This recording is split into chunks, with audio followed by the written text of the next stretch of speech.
everybody. Welcome to Walking with J.Beau. As you can see, flags are at half-mast. Why is that? Well, it makes the 1-year anniversary of the terrible mass shooting we had here, where several people were killed. And so it's nice to take a moment to commemorate and remember what happened and the unfortunate politics that led to it, and the misfortune of the failure of the yellow flag law that we have here, because it was first noticed that the shooter, Robert Card, was having mental issues in another state, in New York, at a National Guard military base training facility.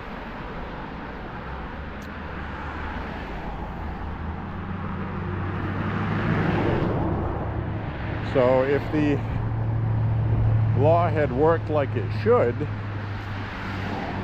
the New York State Police that interviewed Mr. Card and knew that he had problems and even made a threat about the base he was on, saying that people on the base were talking about him, calling him a child molester and all kinds of stuff, and he was getting mad. Nobody's doing anything about it. And he said that he was trained and knew how to do something about it.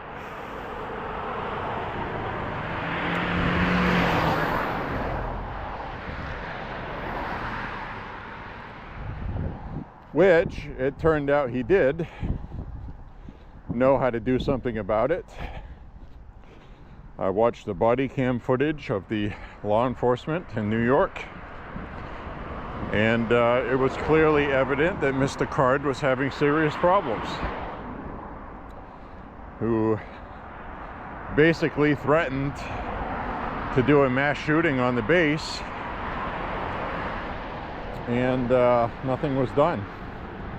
So his superior officers sent him to get help, psychiatrist, who examined him for a couple of weeks and then released him. So he comes back to Maine, and law enforcement here didn't know anything about it. So it was another example of interdepartmental non-communication, where there should have been some,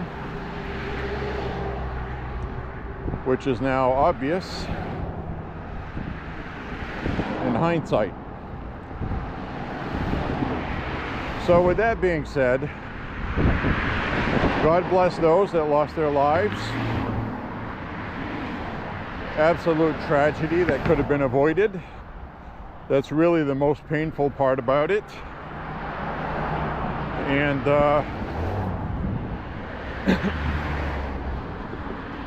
mistakes were made, and we also had poor legislation that led to it, in that Maine law states very clearly establishments that sell alcohol, firearms are not allowed. And just-in-time recreation served alcohol, and so did Schmenge's, the other site for the second shooting by the same shooter. And the shooter knew that. He knew people would be unarmed. So what really bothers me about it is there shouldn't be a law like that to begin with, because the likelihood of somebody being too drunk and doing something dumb like that is probably pretty slim. So The other point to that is you have constitutional carry in Maine, and even if you do ban firearms from establishments that sell alcohol, it's legal, okay, to keep firearms in your vehicle in the parking lot. So if somebody has been inside, had too much to drink, and they're having an argument, they're just going to go get their firearm in the car that they left outside. It accomplishes nothing. All it did in this instance was some people that carry firearms respected the law and left their firearms in their vehicles in the parking lot. That has been established. The media doesn't like to talk about it, but that's what happened. There was even a retired law enforcement officer who left his gun in this vehicle, and he ended up being inside. He had the training. He could have done something about it right away, and instead he had to resort to grabbing kids because it was a children's league bowling night, which makes it even worse. And he had to flip up tables to shield them from bullets, which was very brave of him to do. And some people that were shot with the AR-10, not an AR-15, which was shooting a .308 bullet, which had been developed in the 1950s by NATO as a military round that has great capability. That's what he used. And judging by the extent of the injuries from the people, it seems like he used full metal jacket and not defense rounds with soft points, thankfully.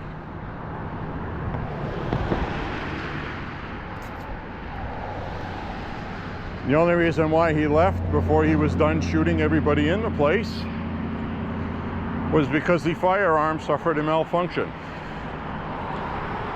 Thankfully. It's never been established what the malfunction was. And all I can assume is that it was an extraction issue, something he could not remedy in real time because he was a trained military person that was actually an instructor in both firearms and explosives, namely hand grenades, mortars, things like that. And he was also a firearms instructor.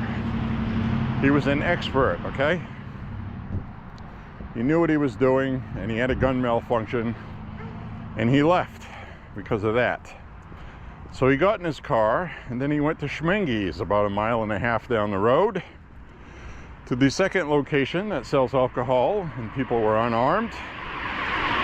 And he used his backup rifle, which was an AR-15. With the .223 Remington or 5.56 NATO round, he continued his killing spree. Then he headed towards Lisbon, up past the Walmart distribution center and the waste treatment facility that he used to be employed at, apparently. And he was familiar with the grounds there. Apparently, he either climbed the fence or broke in, was hiding out in a trailer that he knew would be unlocked, I guess, because he used to work there. Eventually, killing himself a couple of days later. I think what he did was he was waiting for the place to open so he could kill everybody he used to work with. There's no proof of that. That's just my assumption. Because he had lost his job because he was turning into a Looney Tune. So he probably was not happy with them. So, unbeknownst to him, he hadn't planned ahead that because of his mass shootings he did, and he was still on the loose, that there would be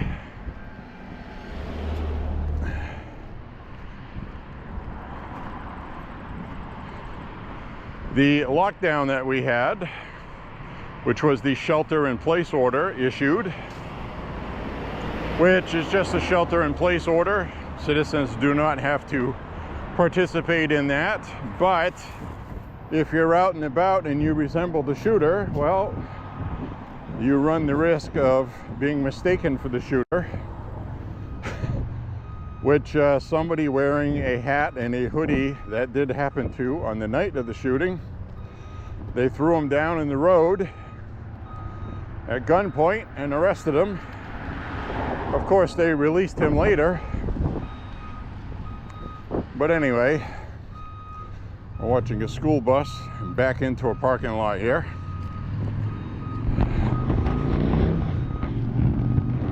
For some reason, which nobody knows but the driver, apparently.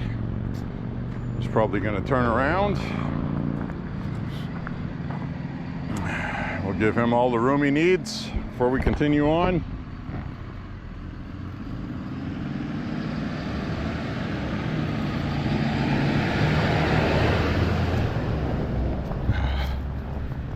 So,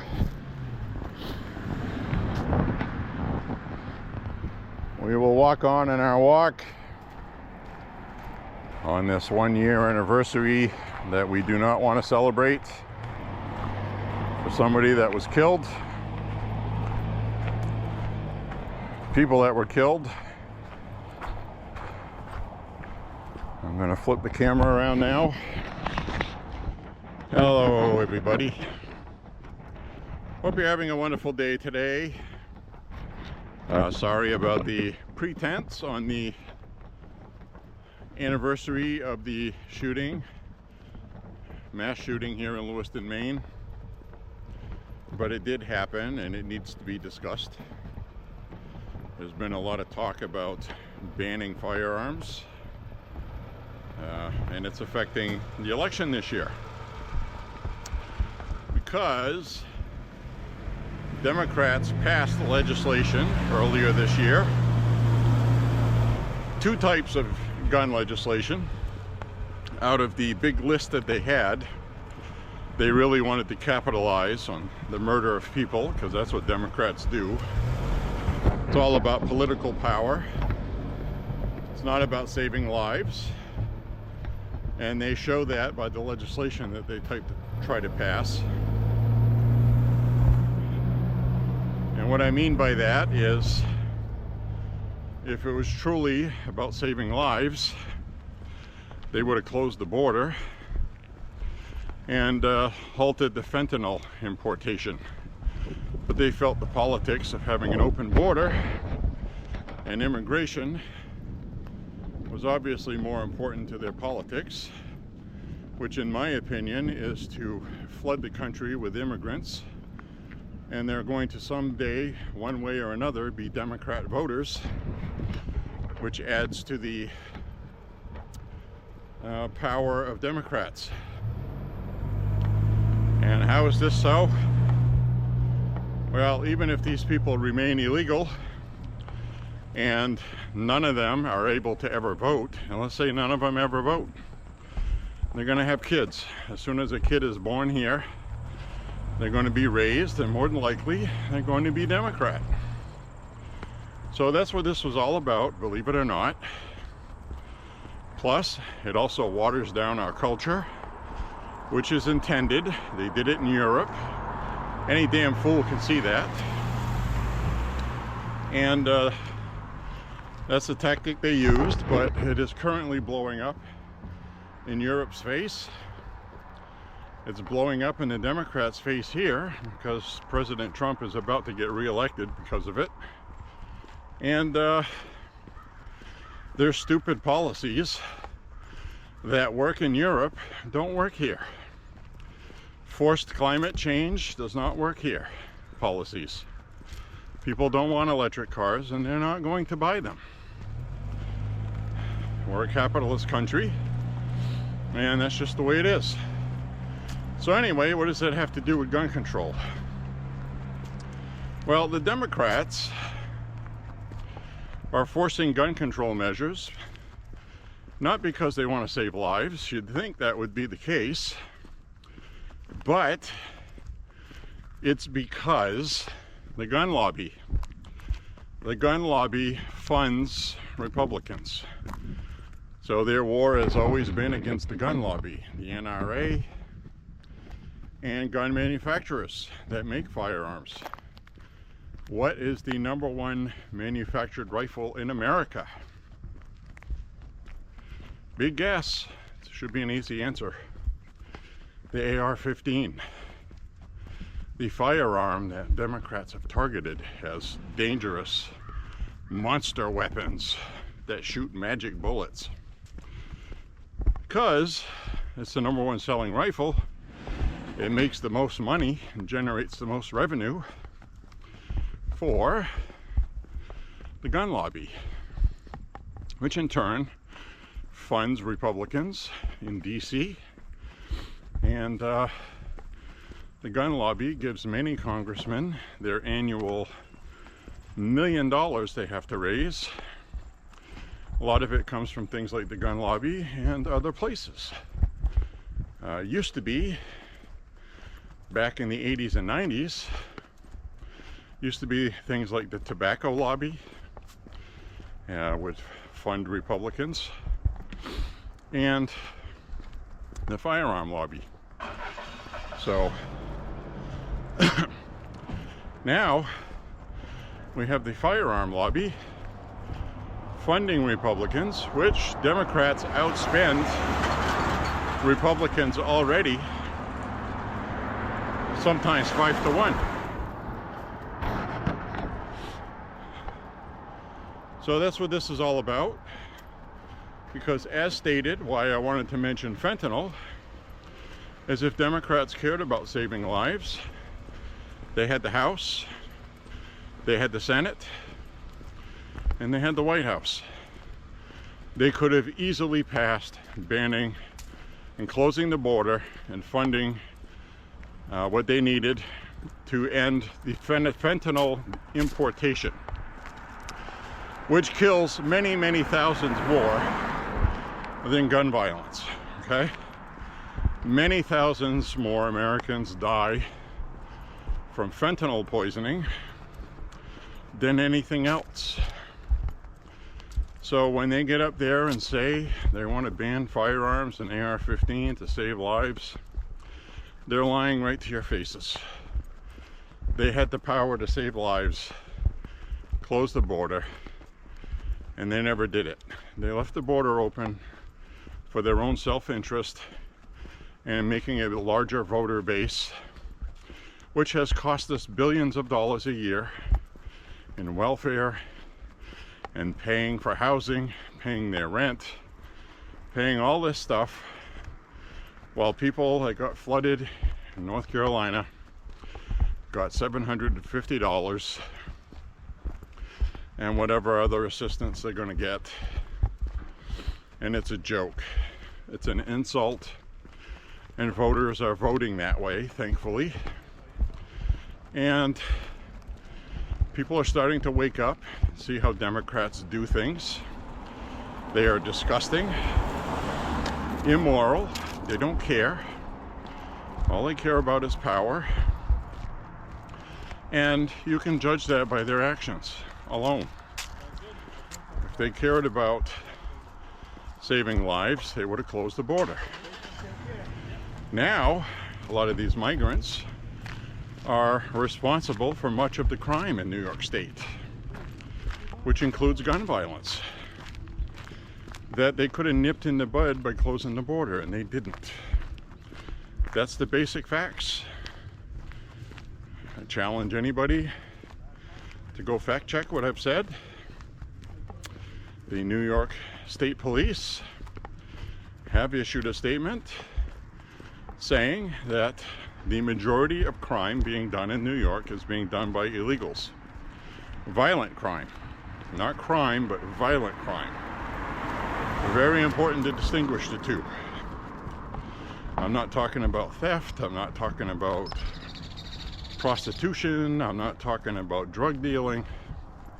I'm talking about violent crime.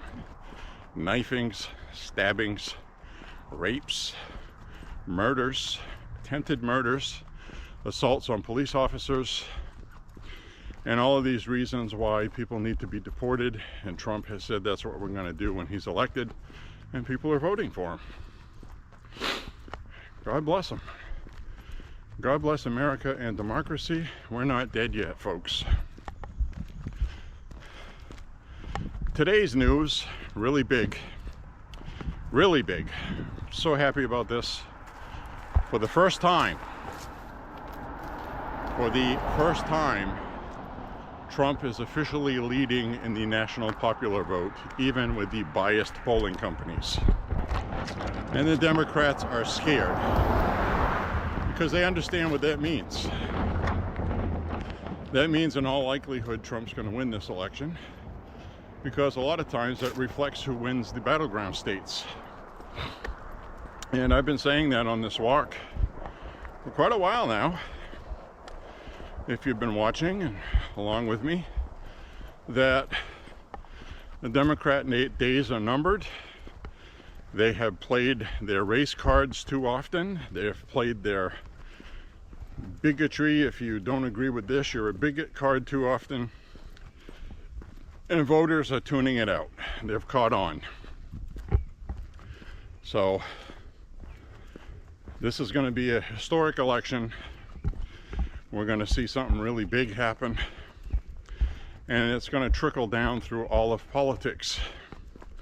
The Democrats are about to learn a very harsh lesson,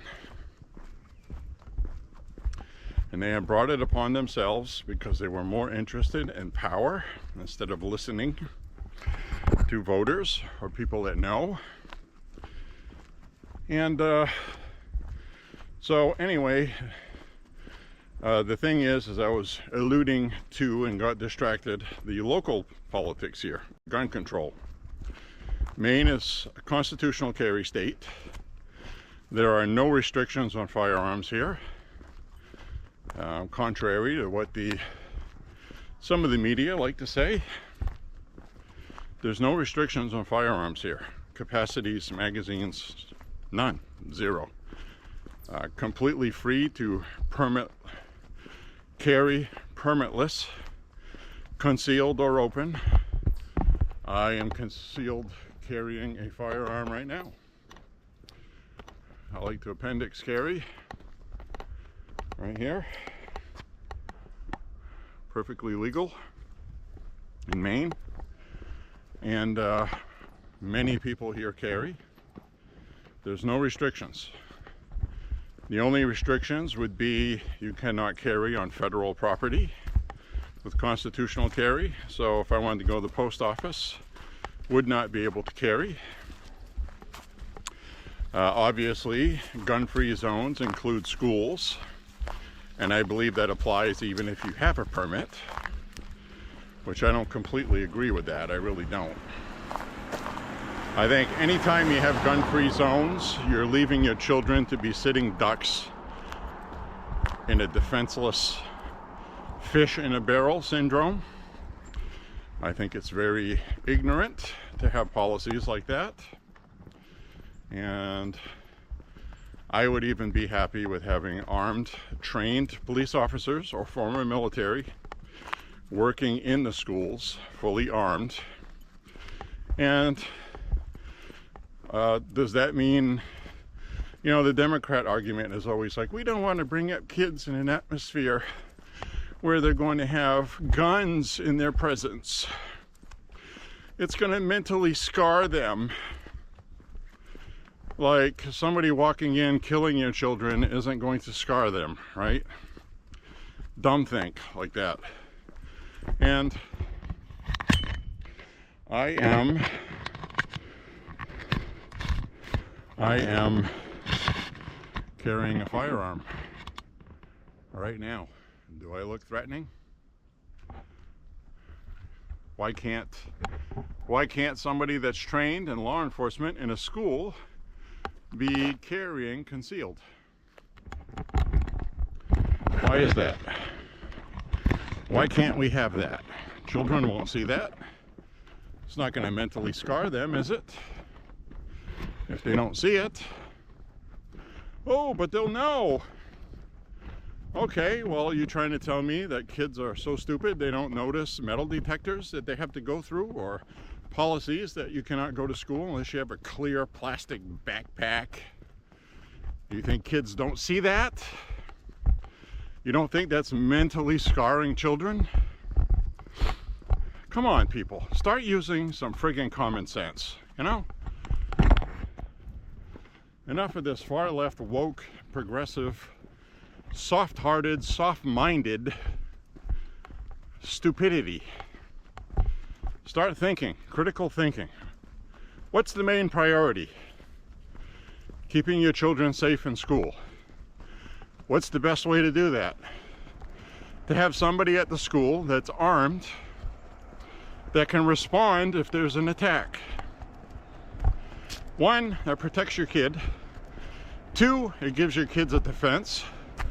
Three, even if the person working there gets shot and killed, he can delay until the police get there. Because regardless, whatever policy they choose, someone is going to go in there and kill your kids, and they're going to be defenseless until the police show up. The best response we've seen so far is about 10 or 11 minutes. By then, a lot of times, the shooting's over with, and the children are already dead.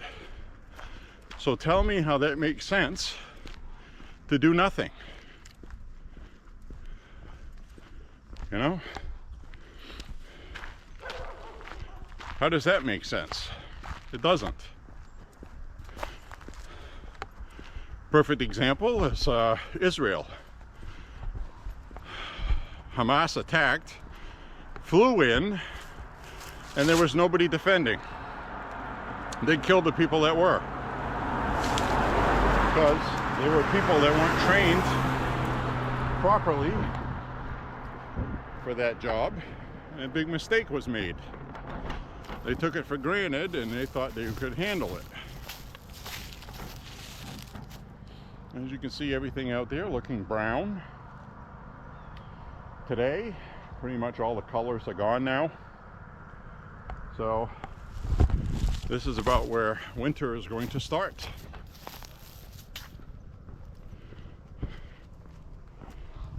So I'm going to cut across here.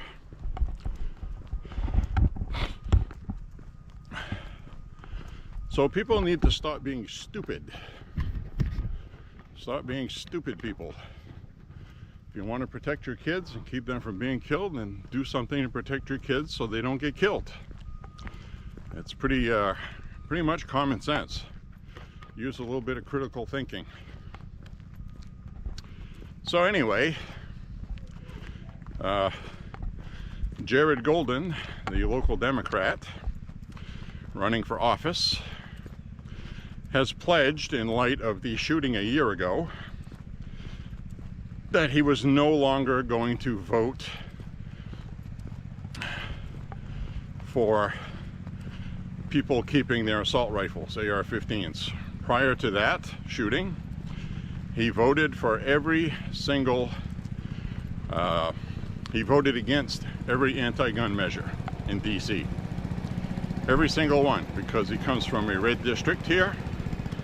He's a so-called blue dog Democrat, and it's one of those things where he's hi doggy, hi. That's all right.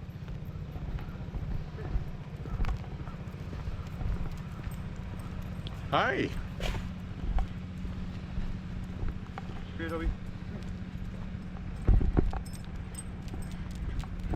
Toby.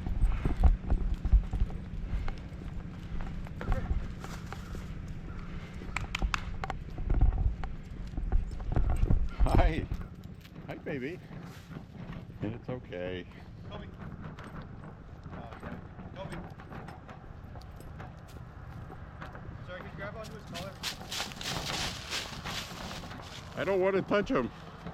Sorry about that. That's okay. Oh, shit.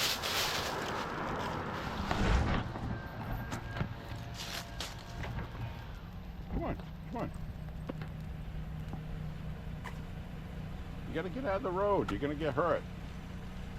Sorry.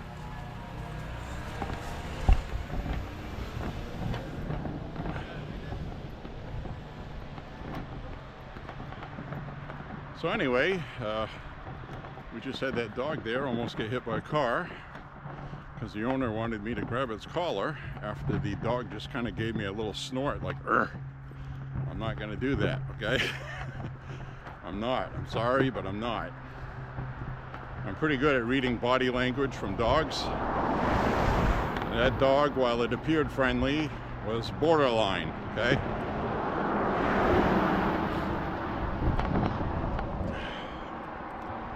So anyway, somebody put their brakes on and didn't hit the dog, so that's good. That was close. So anyway, let me know in the comments if I just did the right thing or not. Now, we could have just ended up with the dog getting hit, and I would have felt like garbage because I didn't grab the dog's collar. But it's the fault of that dog owner, who I don't think is the owner. I think it's a relative of the person that owns it because I've seen her walking her dog. So, whose fault would it have been if the dog had been hit? That's what I'd like to know. And I don't know if I have all the footage you would need to judge that. The camera was pointed at me. I don't know if I caught the dog on video enough. But anyway, back to Jared Golden. He decided not to ban firearms, after not wanting to, after the mass shooting. Even though, one, the guy that did the shooting had full access to many of firearms that he owned. He was in the military, probably licensed for fully automatic machine guns as well. Don't know that for sure. But, so Jared Golden wanted people, he said he was going to vote to ban assault style rifles. And then after he did that, he got a lot of backlash because a lot of Democrats here own automatic rifles and semi-automatic. Some people here do own fully automatic machine guns. They're not illegal. You have to pay like $400 for a tax stamp. Not to mention fully automatic machine guns. You can't own any new modern ones, so they have to be vintage. And they cost many thousands of dollars to buy them. So it's one of those things.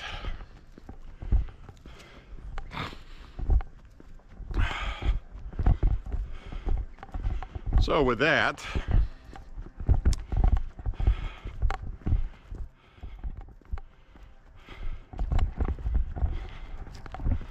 he's flip-flopped on that. He said he wanted to ban them. Then he was like, well, maybe we shouldn't ban them after getting backlash, okay? Maybe we shouldn't ban them. Maybe we should require a tax stamp like you do with machine guns or pistol braces, which is also unconstitutional. And which I actually believe the Supreme Court did overrule that. So I don't think the pistol brace thing or the bump stock is illegal anymore, according to the ATF. Like the ATF can make their own laws apparently, which is unconstitutional. They can't. That's why they've lost on those. Only Congress can do that. Congress. So, whew, I got my heart rate up. I'm sweating pretty good. So anyway, that's the story on Jared Golden. He's flip-flopped on that. A lot of Democrats here own semi-automatic rifles, and he never specified which ones. He just made it look like AR-15s, but semi-automatic rifles are semi-automatic rifles. Your 9mm carbine, your, one popular firearm in Maine is the Henry Homesteader 9mm. And that lends back to the same argument I was making. Why the AR-15? It's not a super magic weapon. It's a .22 caliber. It's a very small caliber at high velocity. And unless you use a defensive round, it doesn't really do a lot of damage. Granted, you don't want to be shot by anything, but just to give you an idea, a 9mm full metal jacket can kill somebody too, but it has extra penetration and less expansion. It doesn't open up inside you unless you use a defensive round. So it's the same thing for the AR-15 or any other firearm. And now when I say it's a .22 caliber, a lot of people are like, wait a minute, I know what a .22 LR is, and I don't see how you can equate the two. Well, I'm not equating the two, but what I am saying is that there's much more velocity behind the .223 of an inch, which is .22 bullet round. It has a lot more velocity behind it. Foot-pounds, more energy. So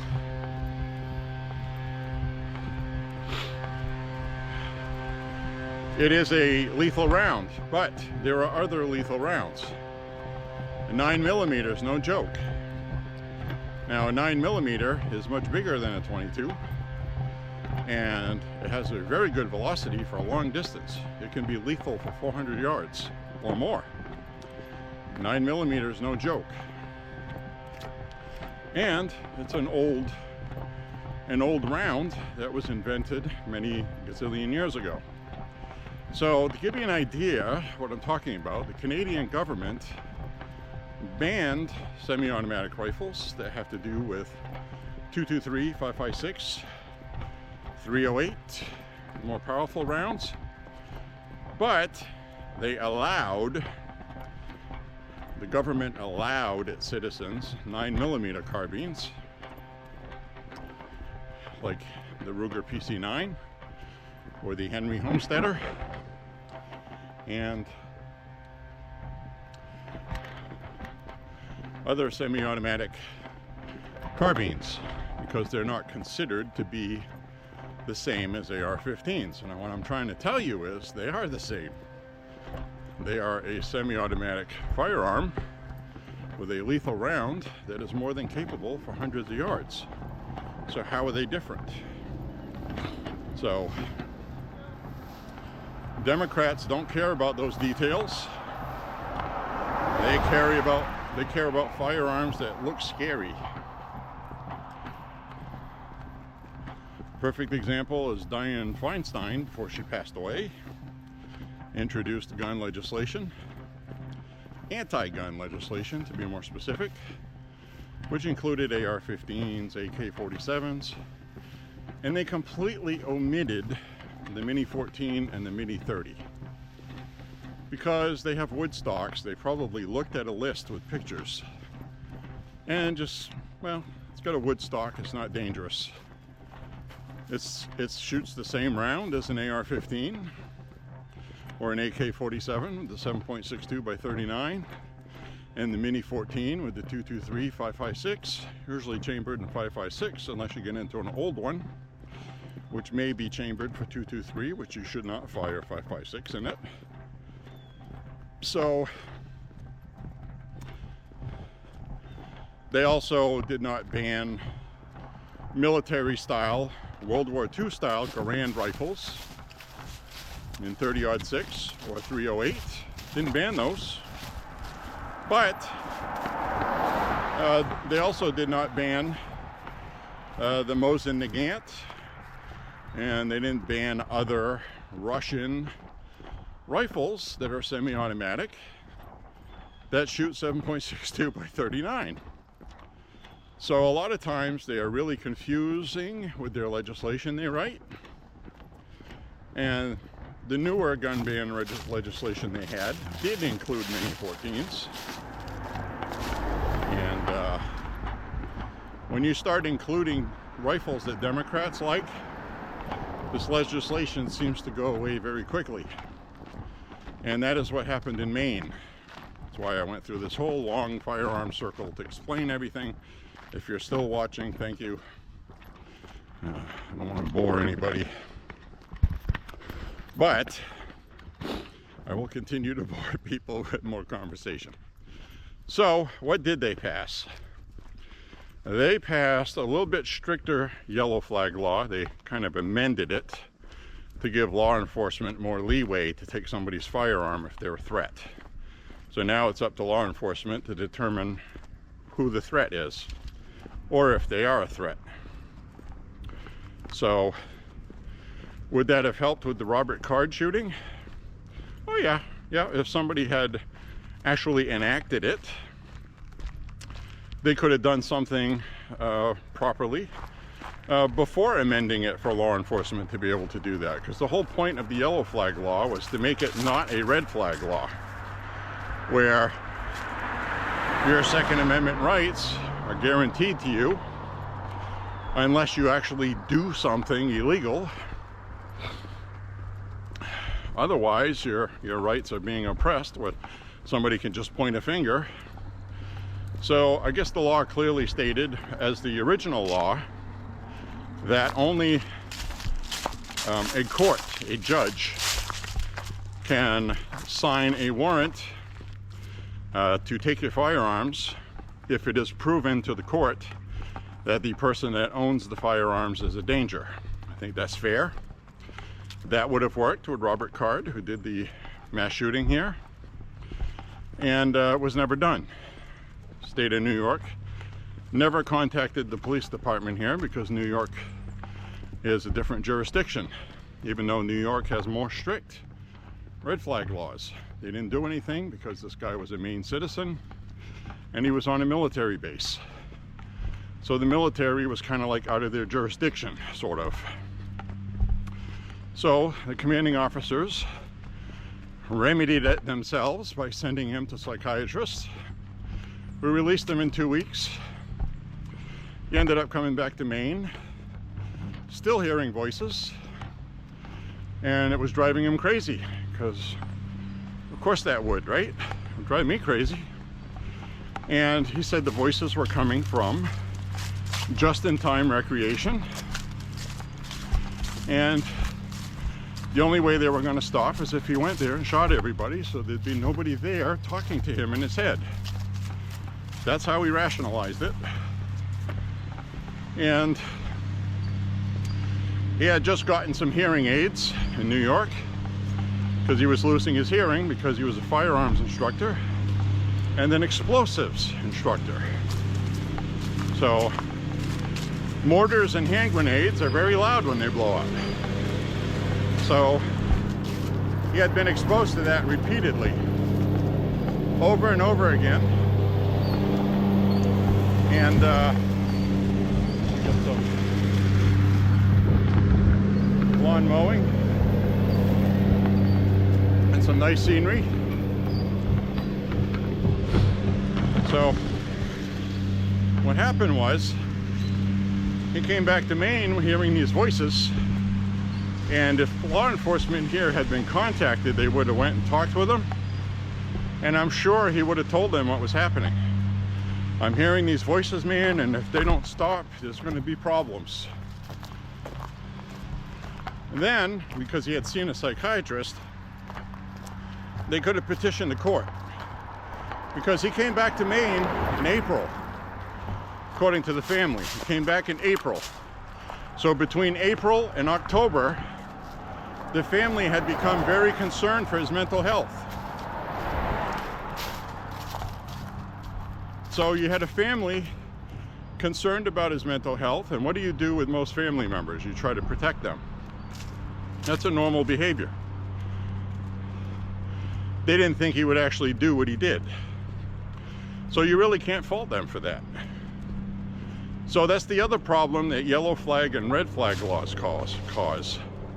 Family members are going to be more reluctant to report a family member because that family member is going to be very angry for the extreme measures taken against them. And you don't want to hurt the feelings of people you care about. Remember, he hadn't shot anybody yet. He was just hearing voices, said his hearing aids were, he was hearing voices through his hearing aids, which he wasn't. And so anyway, he took it into his own hands and decided to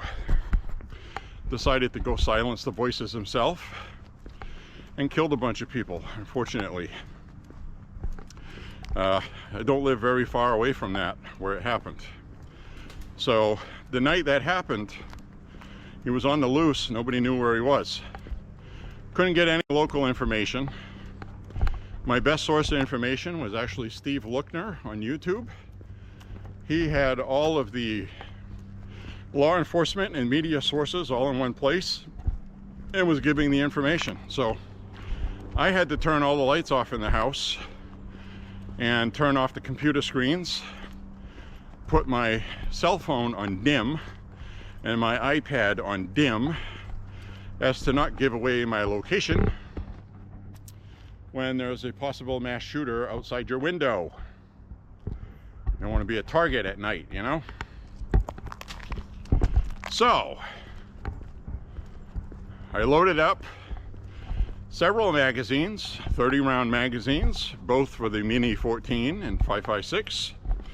I had pointed soft points. Also loaded up several magazines of 7.62 by 39 in the AK-47. So I had that and a couple of loaded pistols. I was carrying one on me 24 hours a day until they finally found them. Inside the house too. Normally I'll just put it down somewhere, you know. But because there was a threat in the neighborhood, potentially, I just carried one all the time. Went to the bathroom with one, etc. And so that was how that was. And Jared Golden wants to take semi-automatic rifles away. So this guy that had semi-automatic rifles and would still have semi-automatic rifles even with a tax stamp, because this guy loved his guns and would do that, and they wanted to take my protection away from me that I enjoyed having the night when that happened, if you follow what I'm saying. So I had what I needed that night and just basically was waiting for the guy to get caught. So after about a day, I kind of figured he's no longer going to be around here in the neighborhood, you know.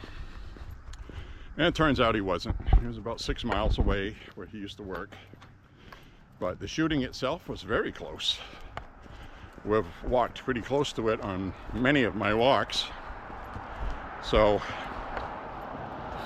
this was a big deal. I know how I felt when I had my protection. I knew I had what I needed to protect myself. That's the whole point. And I don't think a lot of people realize it until they're in a situation like that, that they fully understand that they were very grateful they had what they needed. Or God forbid, the people that were inside the bowling alley and Schmengies that survived and were not allowed to have their firearms. A couple of them testified in Augusta that they were very upset about that. They said that taking people's guns away is not the way to take care of this. And they were shot at. So that's the attitude I would have as well. Banning yourself from having what your enemy has is a stupid idea. I don't care what it is. It's dumb. So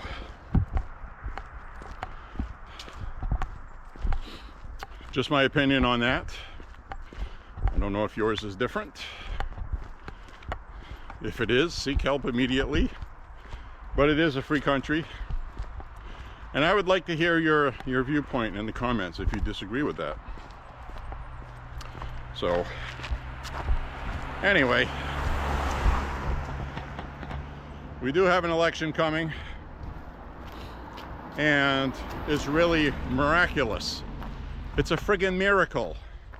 We have an election year, and not one Democrat, not one, is talking about gun control or chopping the breast off your kid in school. Both of those topics have magically vanished. The media is not talking about it. Democrats running for office isn't talking about it. All of a sudden, everybody has common sense.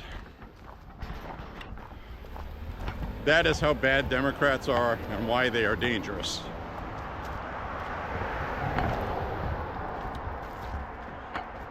So those are the things I think about at times like this, when we have an election coming. These people are friggin' hypocrites. They're phonies, frauds. You got Kamala Harris talking about whatever she has to say to get elected. Doesn't mean any of it. And fortunately, it's looking like the public has figured that out. She's not doing well, and she's probably not going to win. So, perfect example was I watched her on this damn CNN town hall, and she's on there talking about, like, she doesn't give a lot of answers for questions she's asked. She doesn't know the answers because she likes to go research everything and then learn about them. And I'm like, what are you talking about? What are you saying? What are you saying? You don't read a newspaper? Are you saying you don't subscribe to a news website or an email list? You're not privy to briefings as vice president? That's the whole point of a vice presidential briefing, so you're informed on everything. So she just come right out and said that she's not informed. A sitting vice president is not informed on the issues. She said it right on TV. Tell me that didn't hurt her campaign for the last 11 or 12 days left. Today's the 25th. Today's the 25th. Holy crap. That is 6, 7, 8, 9, 10 voting days on 11 days, folks. 11 friggin' days. And she doesn't know what the issues are enough to answer questions on a town hall without having to go research them.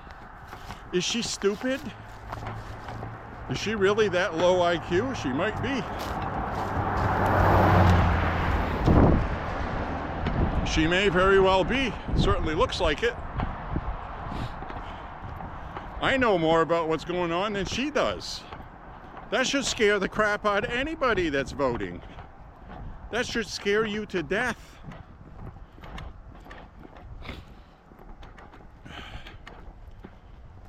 Man, so bad. It's so bad. So, the good news is that it looks like it's getting even worse for them than they thought it was going to be. And Trump keeps throwing hints about that. He goes, I'm not supposed to talk about it. I'm not supposed to talk about how bad we're beating her because then it could get people to go vote, he said. Which I think is funny, but their internal polling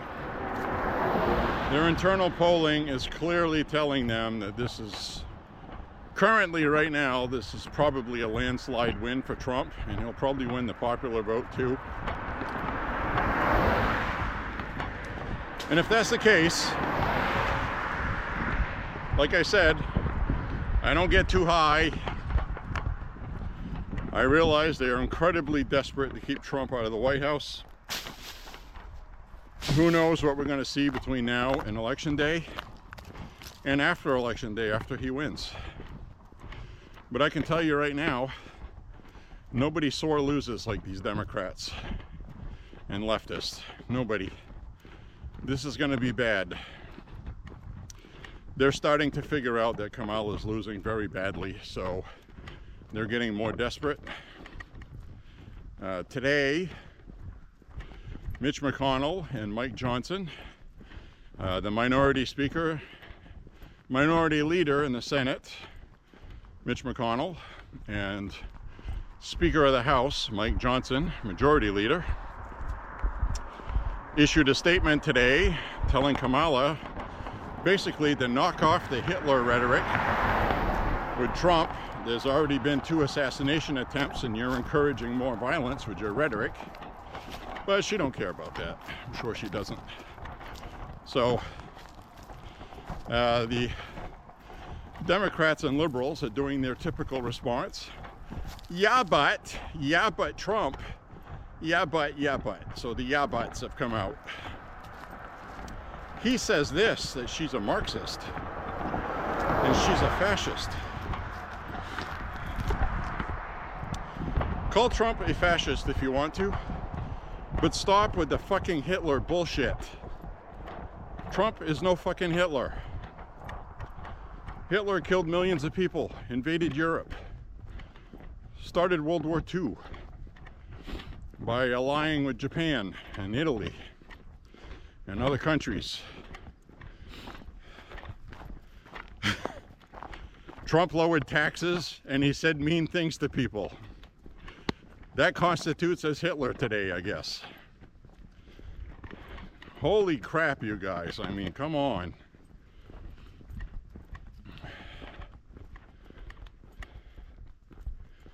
He hurt people's feelings and he lowered taxes. That's his crime. He upset the apple cart in DC, went after the establishment, and didn't even do what I was hoping he would do the first time, that he's going to do this time. Because now he's been against the ropes. He's seen the ropes, how that works over there. And he's seen how bad they are. And it's as bad, it's the worst anybody could possibly have thought. All right, I'm gonna meander my way out of the woods.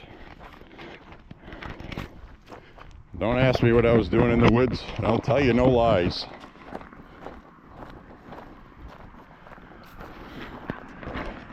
But you gotta go, so you go and do what bears do. Anyway, so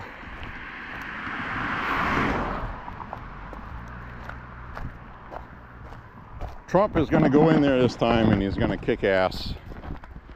And hell of fire, man. It's gonna be something to watch.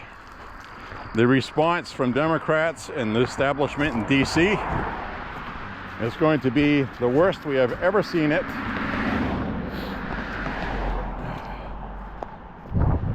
Hopefully the Republicans will keep the House with Congress, even if it's just by a seat or 2. That will be huge, because then there's not going to be any impeachments, things like that.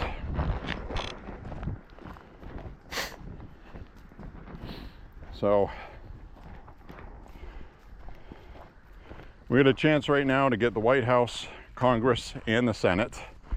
The Senate is pretty much, again, I don't want to get too ahead of anything, but to me it looks like it's virtually assured at this point. The real question is going to be how big. 51, 52, a 51 or 52 seat, or as high as 56 seats if things go really well.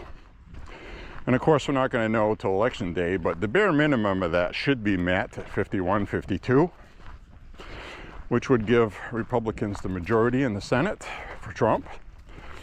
But typically the person elected loses Congress. It's like the people's way of keeping the powers in check. But this election's been so crazy Maybe Kamala has been so bad and the Democrats have made themselves look so bad and evil that maybe people want Trump to have full power. So we will see what happens. But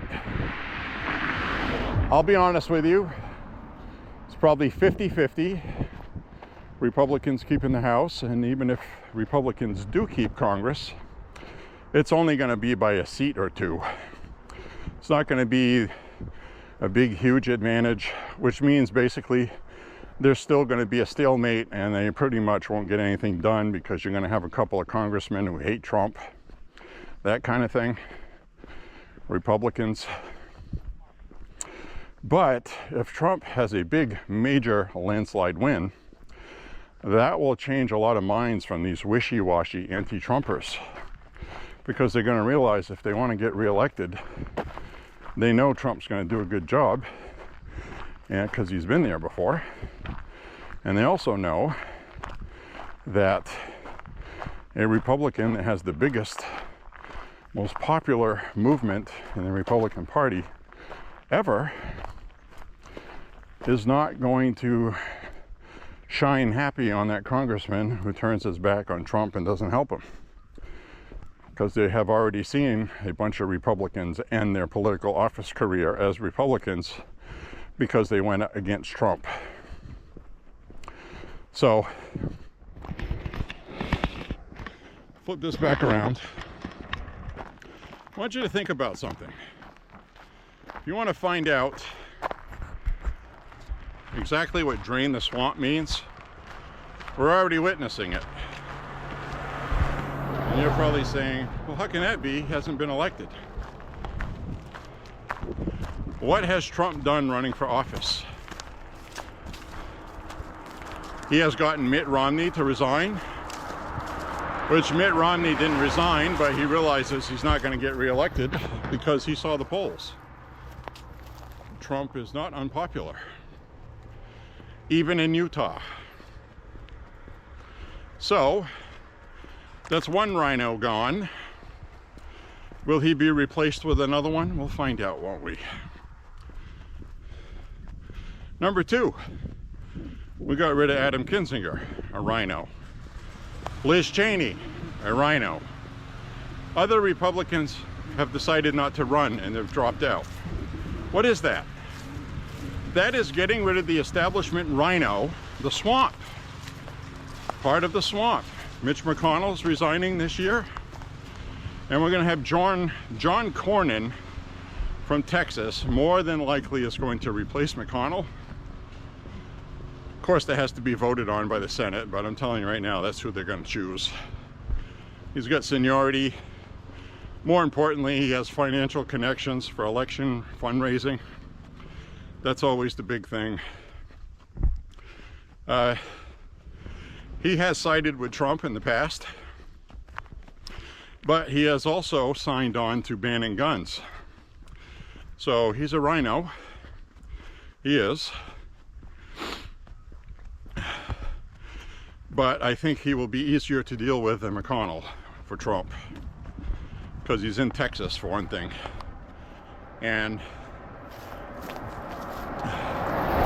if he does things to piss off Republicans and piss off Trump, Trump's going to have a great presidency. Everybody knows that.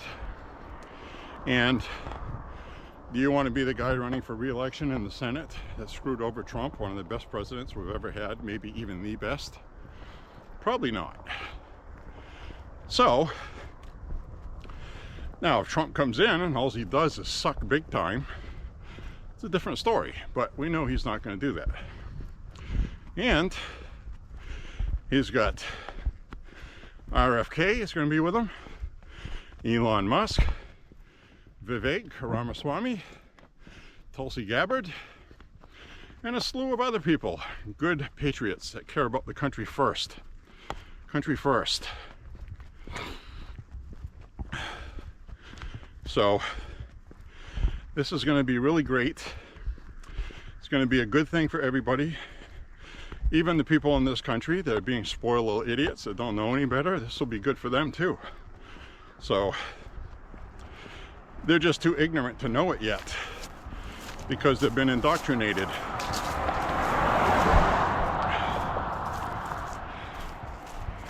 So, all right, so we're draining the swamp before he's even elected, is the point of that. Now you have the filthy Republicans that Republicans don't like defecting to the Democrats. Huh?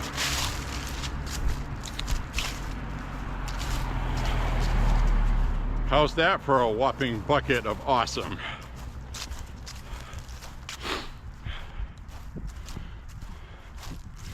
Trump is already disinfecting DC, and he's not even there yet. Not even there yet. He's draining the swamp. There's a whole bunch of hair clogs we still got to get rid of to get the water flowing. But we've unsealed the drain. Right? So, this has come at great personal cost to Donald Trump. I will forever be indebted to him, whether he wins this election or loses it. If he loses it, it would be a horrible thing. Nobody has assassination attempts like that and then loses. And what I mean by like that is one of the most iconic photographs ever taken with him fight, fight, fight. Nobody has that happen and they lose, okay? It just can't be. I mean, American folklore is what it is. This is like Paul Revere with the lantern. The British are coming. So, the other thing I want to remind you of, seriously, and I don't know the exact numbers, but I do know it's factual. Many of the people that signed the Constitution, I mean the Declaration of Independence, didn't live long enough to sign the Constitution. Some of these guys were pretty well off. They had businesses. They were educators, some of them. Some were former military for the British. And they joined the right side of history.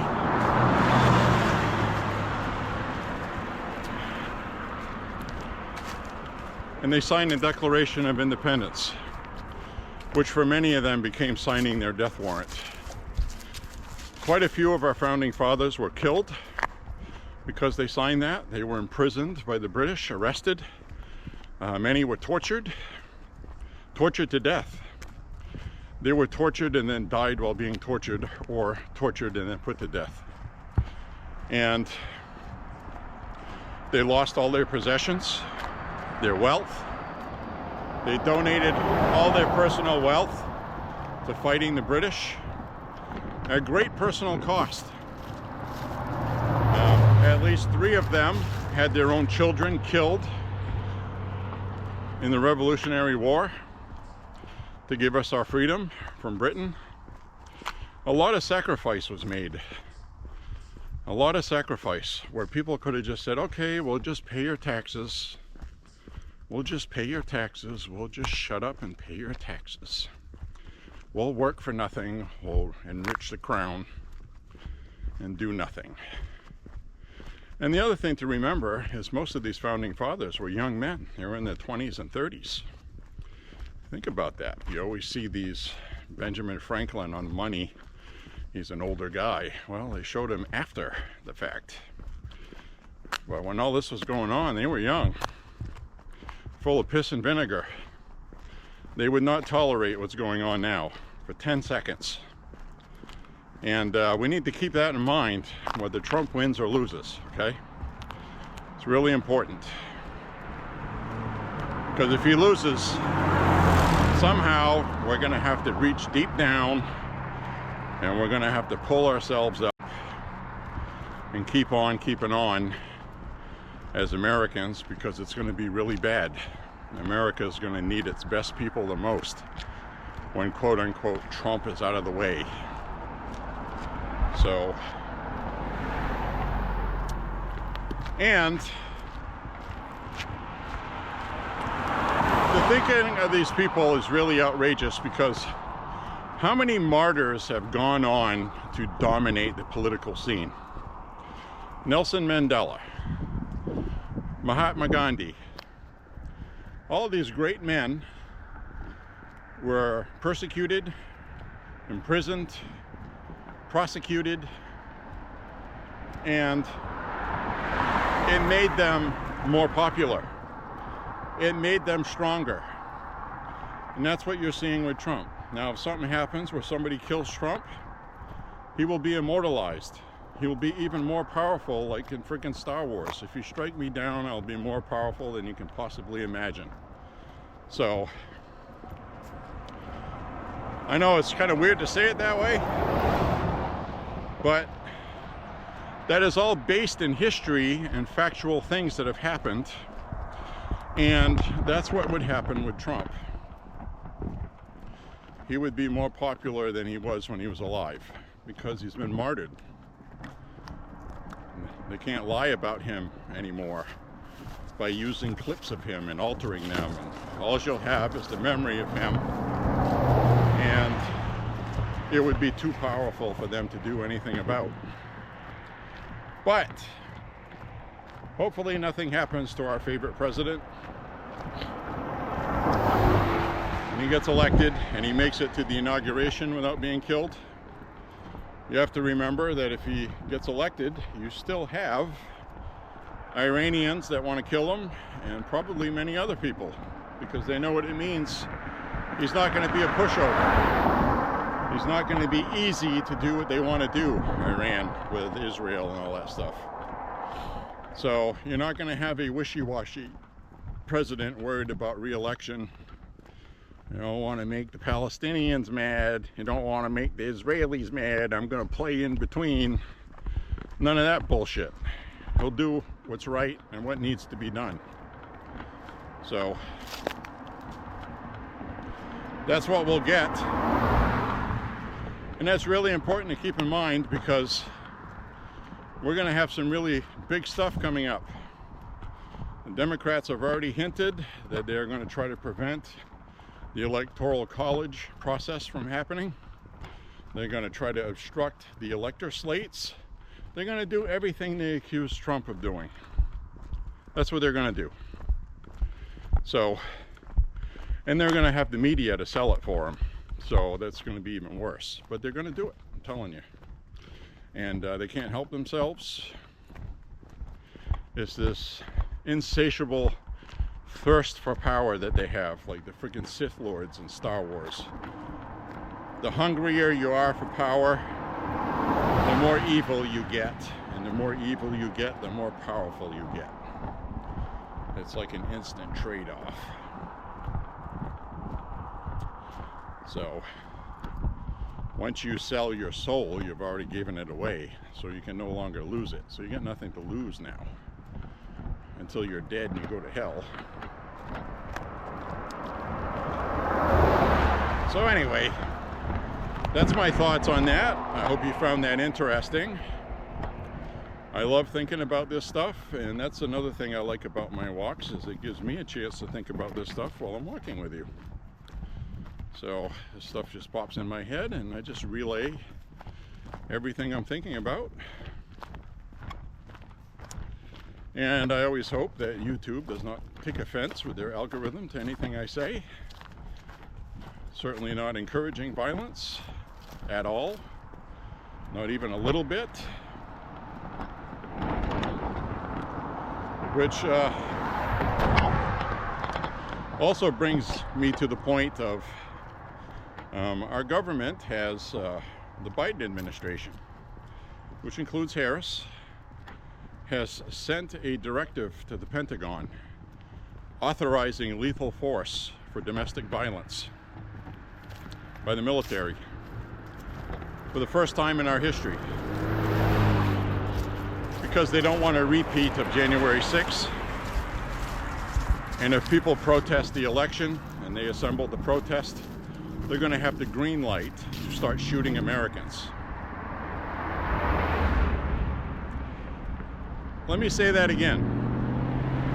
The Biden administration authorized the Pentagon with an executive order directive that if there is a riot because of the election, they are authorized to use the military to kill American citizens upset at the election. My question at this point is, are they going to shoot Democrats that riot over the election? Of course they're not. So that is the double-edged, two-tier justice system that they use. This is fully intended for Trump and Republican supporters, voters. You and I both know that. They have made the American public the enemies. We are deemed as domestic terrorists. We're the bad guys because we question an election result. That makes us enemies of the state, apparently.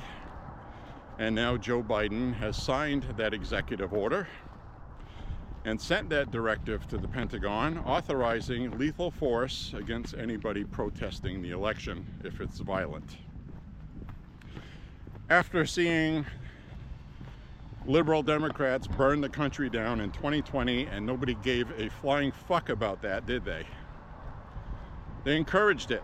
The current vice president raised money to get these people out on bail the same night so they could burn, murder, loot some more. And now we're the bad guys. Well, if you get put on one of those lists, that means you're the good guys. And to watch Kamala Harris on that town hall talking about unity and how we need to come together as a country made me want to fucking vomit. I literally hate these people. They're arrogant. They're saying what they need to say to get elected. Biden did the same thing in 2020 and divided us more than even Obama did. He has a whole bunch of Marxists running the White House. We had topless transgender people flashing their boobs at an official White House event. If you didn't catch that one, go look that up and Google it. I think Google is happy with Trump right now. They have stopped censoring him, it looks like. I think Trump made a lot of noise about that. They took a big stock hit because people know Trump's going to win. So Google said that the assassination attempt on him was the biggest pull on their servers for a Republican, and his McDonald's visit, which was awesome. I hope you caught that. There's a couple of feeds on YouTube with raw, unedited footage. So there's a lot of times where hands are in the way and you can't see, but there's a lot of raw footage that's really good. So if you want to see the unedited clips, I would recommend watching some of that on YouTube or Rumble. Anyway, Google seems to have cleaned up their act a little bit. Mark Zuckerberg is kissing Trump's ass a little bit too, because he's into AI with Meta. Trump wants the United States to lead the world in AI, so now Mark Zuckerberg has a greed interest, money, and so does Google, who also wants the same thing, and they realize that Elon Musk is going to be in the White House, and Elon Musk is also a big pusher of AI with his own companies, with robotics and Neuralink and Starlink and all this other stuff he's using. So all of these people are going to want a big piece of the American pie, courtesy of Donald Trump. And what I've been seeing on the media today is that a lot of the media are not treating Donald Trump like they have in the past. And Democrats are getting angry about it. Ted Lieu came out with a statement about the Washington Post, saying that he wishes the Washington Post would go after Donald Trump like the Hitler fascist he is, rather than giving him a pass. If you can fucking believe that shit. That's all the media has done. They've crawled up Donald Trump's ass 24 hours a day for 7 or 8 years now. And these Democrats know they're losing. They want the media to do more. So Hillary Clinton came out saying basically the same thing, saying Trump was a Hitler and a fascist on CNN, calling for the media to, quote, do their job. She wants the media to do their job, which is basically, you know, Hillary wants the media to be owned by the Democrats and to do what the party wants it to, rather than the First Amendment and report news. So that's what the Democrats are upset about. They are upset that they don't control the media like they want. Well, welcome to fucking America, you arrogant pricks. So there you have it. There it is. I think that might be a good note to end this walk on, since I'm almost at the end of it. I want to thank you very much for walking. I had to put in a new battery. Thank you very much for walking with me today. Hope you enjoyed the content. And speaking of which, click like and subscribe. Share the content if you liked what you heard, or if you want to share it. I realize that hour and 20 minute to 2 hour and 10 minute long videos is a long haul to sit through. I don't expect people to sit there and watch the entirety of it. But even if you just watch a few minutes, you'll get the basic gist of what I'm talking about. And I think I repeat myself often enough, especially with an election coming up, to get the message out. The other message I want to get out is Trump has been emphatic about this. He's going to get rid of biological men playing women's sports, transitioning children, stopping the indoctrination of children in schools, and also getting rid of transitioning children by removing federal funding whenever possible for that, and pushing Congress and the Senate to pass legislation banning it, given the new reports that are coming out about puberty blocker usage actually is dangerous. And I say that with the fear of YouTube censoring my video. But there is medical reports to back that up. Dr. Cass report is one of them, I'll cite, which the British Health Services used to finally stop using puberty blockers on children because of Dr. Cass's scientific report. And so the basic health insurance that citizens have in the UK dropped it, and they no longer do it. That should happen here in America, but we have Rachel Levine in the Biden administration preventing that and actually encouraging transitioning children even younger. So she's a trans activist. She needs to go. She's harming children. And if you are a parent, you want control of your kids back from the state, who will deem you as an abusive parent for not allowing your child to do what they want as children and have their decisions made by other adults besides you by influencing your child, then you need to vote, and vote for Trump. He has vowed to end it, and I can tell you right now, just like voter ID, about 80% of the public does not support transitioning children. They're not on board with this in America. It is not popular. Democrats have stopped talking about it, and thankfully, Kamala Harris, because of her past video clip of wanting to transition illegals on tax dollars, has now stated that we shouldn't be doing that. So now they're not going to be able to put that back in the bottle. So effectually, if Trump wins, this whole agenda is gone, okay? It's a loser for the Democrats, and if Trump wins the popular vote, that'll be even better, because, oh, we got a dead squirrel.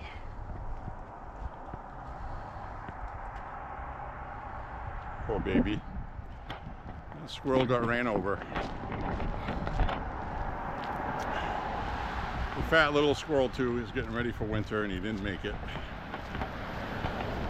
Anyway, I hate seeing that, I really do. But there's nothing I can do about it. The squirrel's dead. So anyway, we're gonna mosey on. So if you want to put an end to this foolishness, just vote for Trump as a parent so you don't get reported to Child Protective Services because you don't want your child to transition. Very important. So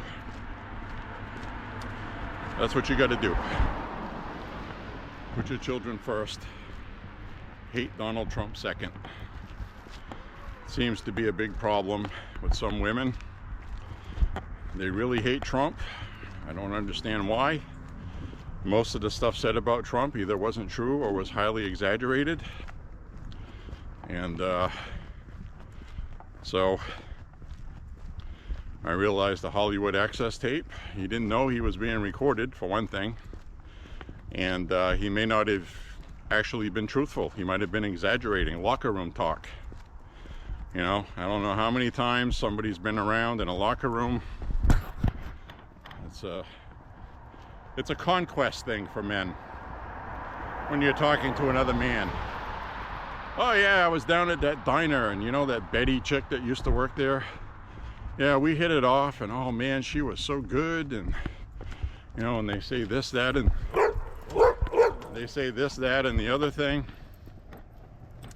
That's a friendly dog. So they say this, that, and the other thing. Oh yeah, she was awesome. I picked her up. Or she went all night. And probably never picked her up.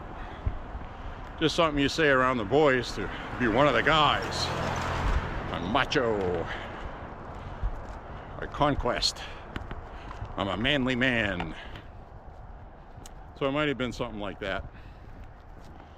So it was taken from private conversation, recorded without him knowing. And so, you know, anyway, turns out the person he was talking to on that ended up trying to make a career for himself in the White House with Trump, and then he ended up being fired because he was dumb, and he ended up turning on Trump and writing a book like the other ones, and now has nothing nice to say about him. Scaramucci. So that's how these people are. Trump needs to surround himself with better people this time, and it's hard to do. It's hard to do because a lot of the good people don't want to be associated with them because it'll affect their business, because they have to deal with far left liberals, and it's like a chain reaction effect. So I think Trump's used to that. So I'm going to go home right now. I'm going to take a shower, have something to eat. I'm going to watch Trump's rally tonight. I believe he's in Michigan tonight. He was speaking this afternoon. I hope I got this right. I think it might have been Texas or something. I'll probably get that wrong. It might have been Nevada. No, it wasn't Nevada or Arizona, because he was there yesterday. This was a different state. I think he stopped in Texas to speak with Border Patrol before going to Michigan tonight. That's what it was. So, with that, thank you very much for walking with me. Click like and subscribe, share the content, and we will see you on the next walk, friends. Bye-bye, folks.